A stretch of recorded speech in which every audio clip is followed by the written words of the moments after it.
rrugën. Nëse do që një krahin ta zukësh prej komunikimit, e po kjo që po ndodh në krahinën tonë, sa banor që janë larguar për një shkollim e për një jetë më të mirë, për fëmijët e tyre, sa të tjerë rrinë me shpresë se diçka do të ndryshojë, e po pa një rrugë nuk mundet të ndryshojë asgjë.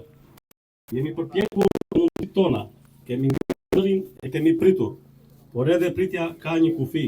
Sot, të gjithë së bashku, një zëri, të drejtojmë institucioneve nga kryeplejësia, fshatrave, bashkisë e Lezhës. E në fund, jo se e lam të fundit, por e lam të na dëgjon dhe më mirë. Zoti kryeministër, Zoti Edi Rama, Shqipëria është po aq sa e madhe, po aq dhe e vogël, për të vizituar e për të shkelur me këmbë, jo vetëm në zonës, por dhe nga turistët, se na kanë që çfarë të eksplorojnë në zonën tonë. Pa një rrugë, ku mund të shkojnë? Mund të përjashtojnë mirë arsye, se duhet të por ja, gjëra të vjen dhe gjëra që ndodhin.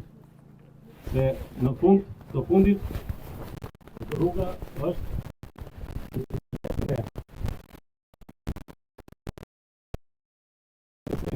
e nuk kërkojnë rruga që nuk bëhet, por nuk do na heqin dhe këto rrugë gjysmaqe që kemi. Është koha që zëri ynë të dëgjohet. Prandaj, unë dua t'u falenderoj të gjithëve që sot zërin ton e dëgjuat dhe jemi këtu të gjithë bashkë për një qëllim. Fjalën e merr Zoti na nuk jap.